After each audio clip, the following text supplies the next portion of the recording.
신약성경 누가복음 2장 25절로 38절 말씀을 제가 하나님 앞에 봉독해 올립니다.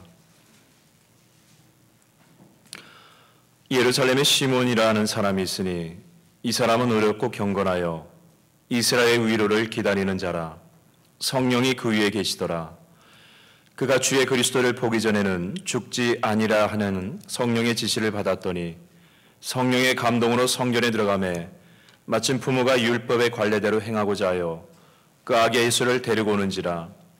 시몬이 아기를 안고 하나님을 찬송하여 이르되 주제 이제는 말씀하신 대로 종을 편안히 놓아 주시는도다.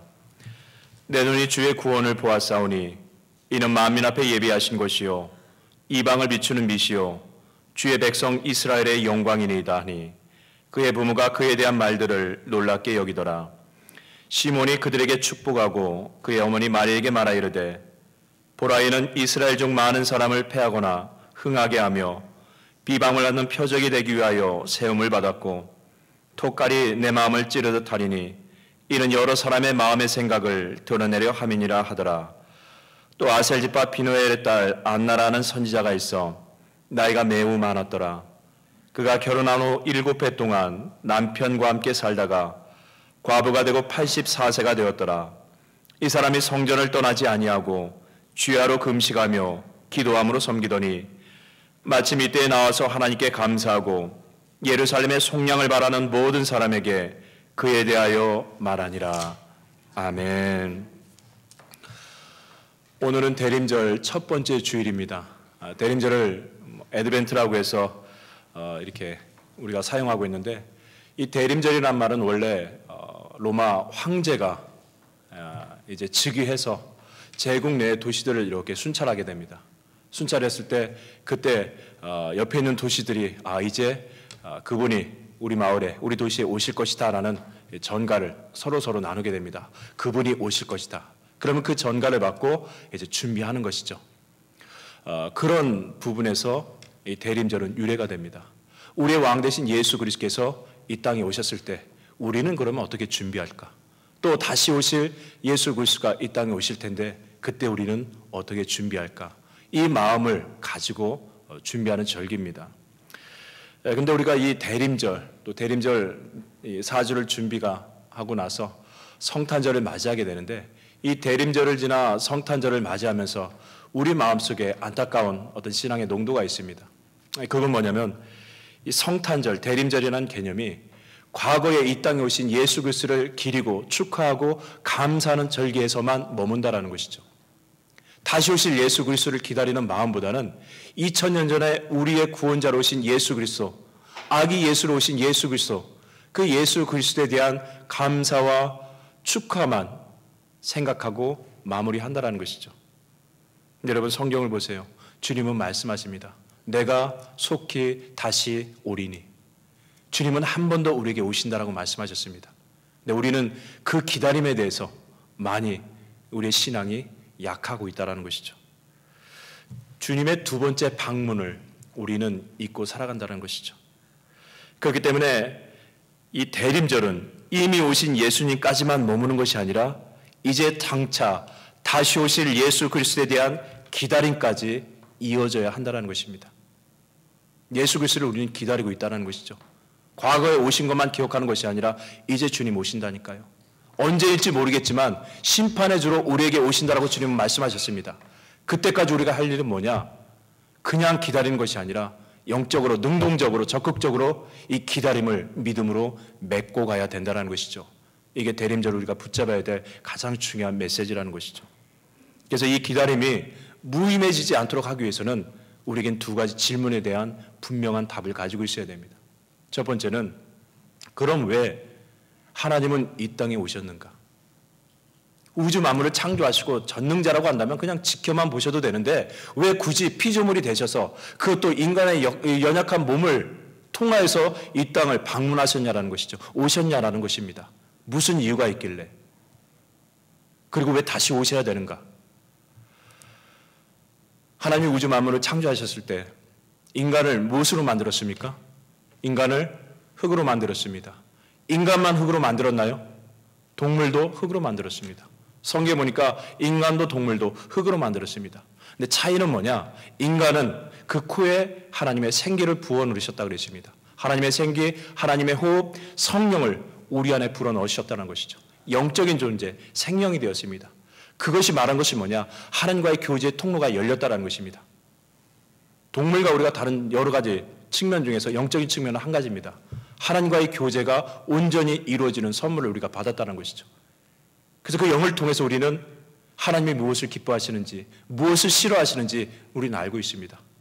근데 죄의 불순종을 인해서 그 영이 죽게 되죠. 영이 죽었다는 얘기는 무슨 얘기냐? 그건 하나님과의 교제가 단절됐다는 것입니다. 교제가 끊겼다는 것이죠. 그러니까 하나님이 무엇을 기뻐하시는지, 무엇을 싫어하시는지 알 수가 없는 거죠. 죄를 져도 그게 죄인지 아닌지를 모르고 인간들이 살아가기 시작한다는 것이죠. 왜? 하나님과의 관계가 끊기고 교제가 끊겼기 때문에. 그래서 가인이 동생 아벨을 죽이고 난 다음에 그 다음에 뭐라고 얘기합니까? 내가 동생을 지키는 자이니까. 정말 황당하죠. 근데 그게 인간의 실상입니다. 하나님과의 관계가 끊어진 인간의 실상입니다. 그게 죄인지 모르고, 그게 잘못된 건지 모르고, 그게 하나님이 싫어하신지 모르고 그냥 살아가는 인생이 될 수밖에 없다는 거죠. 그래서 그 다음에 하나님께서 너무나 안타까우시니까 무엇을 주십니까? 인간들에게 율법, 십계명을 주시죠. 여러분, 율법, 십계명은 구원을 해 주신 건 아닙니다. 정확히 말하면은 죄가 무엇인지를 깨닫게 하기 위해서 십계명, 율법을 주신 것입니다. 율법에 비춰보니까, 십계명에 비춰보니까 하나님과의 관계에서, 이웃과의 관계에서 뭐가 잘못된지 비로소 말씀을 비춰보니까 이게 나온다는 것이죠. 근데 율법의 한계는 뭡니까? 죄를 깨닫게만 한다는 것이죠. 무엇이 하나님이 좋아하시는지 싫어하시는지 죄를 깨닫게 하는 데까지가 율법입니다. 그래서 하나님이 율법만 주신 게 아니라 또 하나 더 선물을 주시죠. 바로 죄를 사함받을 수 있는 제사법, 예배를 하나님이 하나 더 허락해 주십니다. 피 흘림이 없은즉 사함이 없느니라. 율법에 비춰봐서 죄가 드러났을 때 그 죄를 해결하지 못하니까 이 죄를 내가 죽어서 피를 흘려서 용서함 받아야 되는데 내가 죽지 못하니까 그 죄에 맞는 동물을, 제물을 제사장 앞에 가지고 와서 나는 제물에 안수를 합니다. 나의 죄를 전가시킵니다. 그리고 이 짐승을 각을 떠서 번제단에 올려서 불에 태워서 하나님 앞에 제사 예배를 드립니다. 그때 나는 무슨 생각을 합니까? 하나님, 내가 그 죄를 온전히 해결하지 못하니까 나 대신 이 비둘기가, 이 양이 대신해서 하나님 앞에 죄를 부여받고 하나님 앞에 예배를 드립니다. 그래서 죄사함을 받아요. 근데 문제는 뭐냐? 온전한 죄사함이 아니라는 것이죠. 그 다음에 또 죄를 짓고 또 재물을 바치고, 죄 짓고 재물을 바치고, 온전한 죄 문제는 해결받지 못한다는 것입니다. 왜? 근원적인 죄 문제를 해결하지 못했기 때문에. 근원적인 죄 문제를 해결하는 방법은 한 가지죠. 내가 죽으면 됩니다. 그렇다고 제가 온전한 죄 문제를 해결받나요? 아니요. 그럼 한 가지입니다.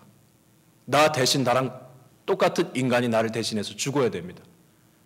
근데 또 하나 조건은 그 인간은 죄가 있으면 안 됩니다. 예컨대 우리 어머니가 저를 너무나 사랑하십니다. 너무나 사랑해서 저를 구원해 주기 위해서 우리 어머니가 저를 대신해서 대속 제물이 되어서 피를 흘리고 돌아가셨을 때 그때 제가 구원을 받나요? 구원을 받나요? 받나요? 못 받습니다.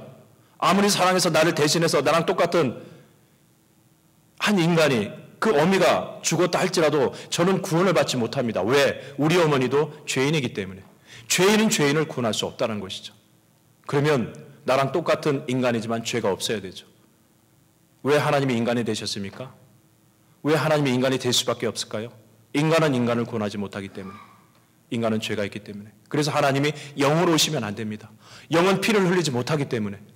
그래서 하나님이 인간 예수 그리스도가 되셔서 이 땅에 오셔서 나를 대신해서 십자가에 못 박혀 피 흘리심으로 대속 제물, 대신 속량한 제물이 되셨다는 것이죠. 그 십자가의 사건을 내가 바라보면서 그 사건이 2000년 전 하나의 사건이 아니라 그 사건을 나의 사건으로 받아들이는 것입니다. 하나님, 내가 이 죄 문제를 해결하지 못하기 때문에 하나님이 나 대신 인간이 되셔서 나를 대신해서 십자가에 달려 돌아가심으로 인해서 나의 죄를 대신해서 갚아주셨고 그 사건을 나의 사건으로 받아들이고 그 예수님을 나의 인생의 구주, 구원자로 고백했을 때 그때 무슨 일이 일어나느냐? 죄의 문제가 해결된다는 것입니다. 그리고 신분이 바뀌죠. 죄의 노예에서 하나님의 자녀로 신분이 바뀝니다. 영접하는 자, 곧 그 이름을 믿는 자에게는 하나님의 자녀가 되는 권세를 주셨으니, 이게 우리에게 주신 하나님의 선물이고 하나님이 왜 인간이 되어 이 땅에 오실 수밖에 없는 근원적인 이유라는 것이죠. 자, 그리고 난 다음에 우리가 하나님의 자녀가 됐을 때 선물을 주십니다. 죄의 문제가 해결됐기 때문에 하나님의 거룩한 선물 성령을 우리에게 허락해 주십니다. 창세 인간을 만드시고 그 코에 호흡을 불어넣으시고 생기를 불어넣으시고 성령을 통해서 하나님과 교제할 수 있는 그 영을 다시 한번 우리에게 주신다는 것이죠. 그래서 예수 그리스도를 주로 영접해서 구원받은 하나님의 백성은 이제는 그 안에 성령으로 인하여서 하나님과의 교제가 이루어지게 된다는 것이죠. 그리고 그 성령님은 내 안에서 내 지성과 감성과 의지의 주도권을 바꾸게 하십니다. 보혜사 곧 아버지께서 너에게 보내실 성령, 그가 너에게 모든 것을 가르치고 생각나게 하리라. 지금까지 내 생각은 뭡니까? 예수 그리스도를 주로 영접하기 전에, 죄의 문제를 해결받기 전에 내 생각은 뭡니까?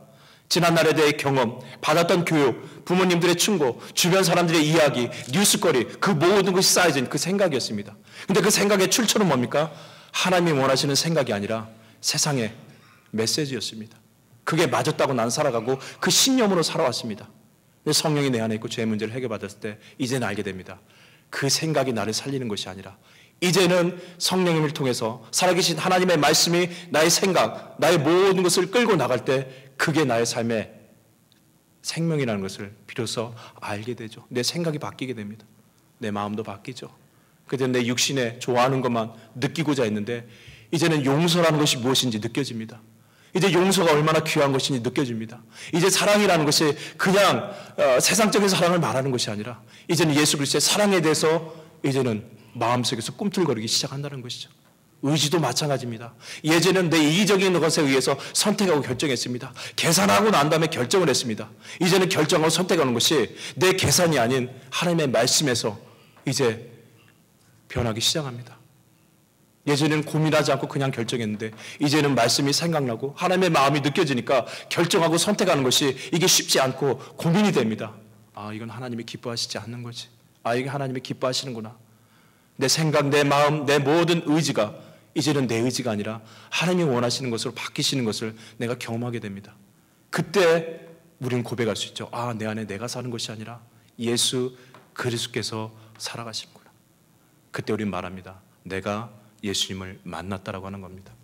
여러분, 예수님을 만났다, 하나님을 만났다라는 것은요, 그냥 어디서 뭐 이렇게 환상 보고 예언 보고 방언 보고 뭐 어떤 그런 거 봐서 나 하나님 경험했다, 하나님 만났다, 이런 측면으로 말하는 게 아닙니다. 하나님을 만났다는 것은 뭐냐? 내가 내 삶의 주도권을 갖고 살아왔습니다.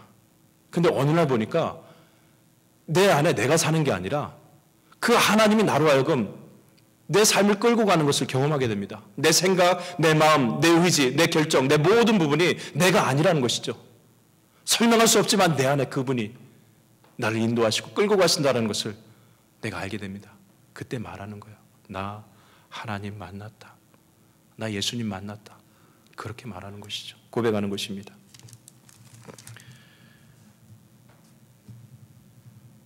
그래서 종교 개혁자들은요, 그들의 슬로건이 오직 말씀, 오직 은혜, 오직 믿음이라는 슬로건을 내세우는데 그 모든 슬로건의 기본은 뭐냐?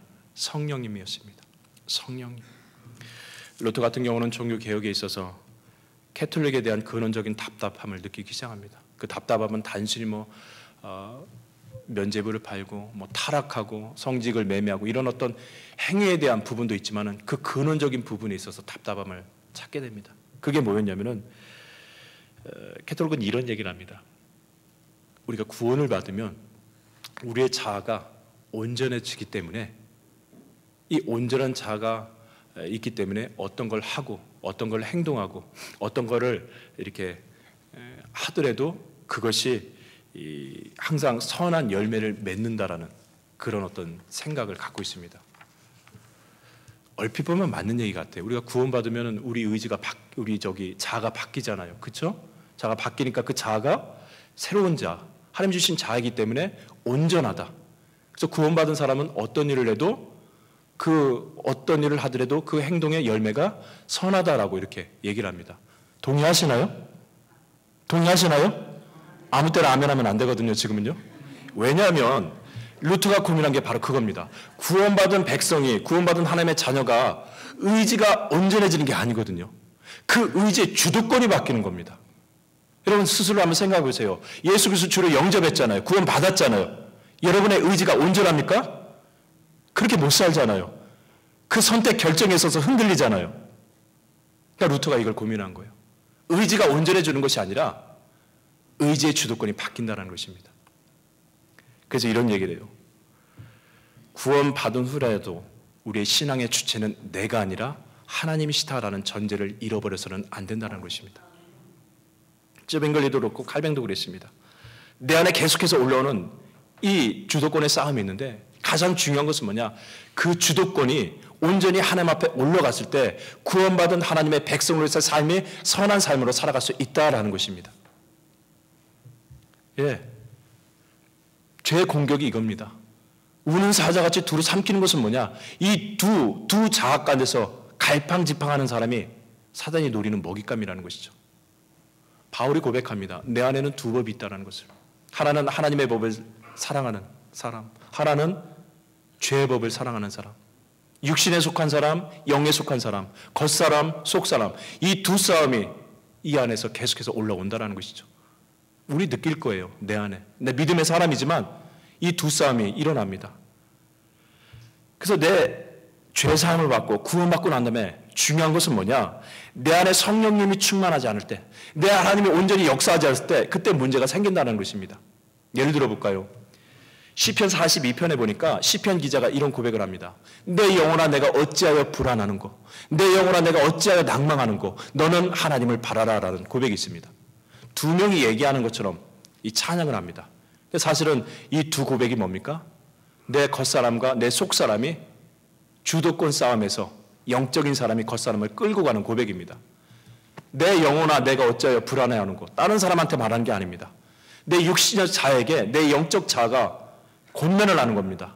내 영혼아 네가 어찌하여 두려워하느냐, 네가 어찌하여 낭망하느냐 라고 하면서 내 영적인 자아가 내 육적 자한테 권면합니다. 너는 하나님을 바라라. 이런 얘기죠. 송수, 네가 왜 이렇게 지금 낭망하느냐, 좌절하느냐, 너 하나님 바라야지, 너 하나님 앞에 예배 드려야지. 이건 무슨 얘기입니까? 나 혼자의 독백입니까? 아니요. 내 영적인 자아가, 내 하나님의 그 성령에 의해 내 자아가 온전히 하나님 앞에 이끌린 자아가 내 육신적 자아를 끌고 나가는 겁니다. 주도권을 붙잡고 나가는 것입니다. 너 예배 드려야지, 너 기도해야지, 너 그렇게 살면 안 돼 라고 하면서 내 안에 영적인 자아가 주도권을 잡고 나의 삶을 끌고 가는 것이죠. 근데 영적인 자아는 내 자아입니까? 아니죠. 하나님, 그 성령님이 내 안에서 역사하셔서 나를 끌고 가는 하나님의 은혜라는 것이죠. 누가복음 18장은 반대입니다. 어리석은 부자의 비유죠. 내 영혼아 한 해 쓸 것을 풍성히 수확해서 거두었으니 이제는 편히 쉬자. 뭡니까? 육적인 자아가 영적 자아를 끌고 가고 있습니다. 먹을 거 많고 편안하니까 쉬어야지. 뭐하러? 이런 뜻입니다. 주도권 싸움을 고스란히 보여주고 있다는 거죠. 그래서 육에 속한 사람, 이 구원받은 사람이지만 이 안에 영적인 주도권을 빼앗겼을 때, 그때 우리는 알게 됩니다. 내 안에 영적 주도권을 누가 잡고 있는지. 우리 아시잖아요. 아침에 일어나서 비 오고 날씨 구주니까 좀 더 자자. 이게 피곤해서 나오는 고백입니까? 아니요. 영적 주도권을 빼앗겼을 때, 내 안에 성령님이 충만하지 않고 내 안에 내 자아가 충만했을 때 그때 하는 고백이 그겁니다. 교회는 뭐 들어가? 오늘 하루 빠진다고 해서 누가 뭐라고 하냐? 이거 자체가 무슨 얘기입니까? 나 피곤하다가 아니라 내 영적 자아가 병들었다는 뜻입니다. 하나님이 성령님이 내 안에서 충만하게 역사해야 되는데 내 육적 자아가 그것을 방해하고 있다는 것이죠. 여러분 빌립보서 2장에 보면 바울이 이 땅에 낮은 몸으로 오신 예수 그리스도에 대해서 소개를 합니다. 그분은 하나님과 근본 본체이시나 그 동등함을 버리시고 이제 종의 형체를 가지고 이 땅에 오셨다라고 하면서 빌립보 교인들에게 예수 그리스도가 왜 우리에게 오셨는지 구원에 대해서 설명을 이렇게 하게 됩니다. 그리고 난 다음에 결론을 뭐라고 하냐면 이렇게 말합니다. 그러므로 나의 사랑하는 자들아, 너희가 나 있을 때뿐만 아니라 더욱 지금 내가 없을 때에도 항상 복종하여 두렵고 떨리는 마음으로 너희 구원을 이루라. 너희 안에 행하시는 이는 하나님이시니. 아멘. 구원을 이루라라고 그랬습니다. 여러분, 구원이 우리가 이렇게 일구어가지고 만드는 건가요? 바울이 지금까지 유대인들과 전도하면서 싸운 것이, 회당에 들어가서 싸운 것이 한 가지입니다. 하나님의 의는 온전한 것이고 그 의는 노력에 의해서 공로에 의해서 되는 게 아니라는 것이죠. 할례 받아가지고 유대인이 된 다음에 복음을 들어서 구원받는 것이 아니라 하나님의 의는 값없이 주시는 선물이기 때문에 믿으면 되는 것입니다. 그런데 바울이 지금 뭐라고 하냐면은 구원을 이루라라고 그랬습니다. 두렵고 떨림으로. 그것은 하나님의 구원이 불완전해가지고 우리가 노력해서 일고 가는 것이 아니라 구원받아도 고린도 교인들처럼, 갈라디아 교인들처럼 갈팡질팡할 수 있으니 너희가 구원받은 사람처럼 살지 못하니까 권면하는 것입니다. 또 제가 이것을 이렇게 원어로 찾아보니까 지키다라는 표현이 정확하고요. 그리고 왕부한 전사님하고 아침에 잠깐 얘기했는데 영어 성경 버전을 다 봤습니다.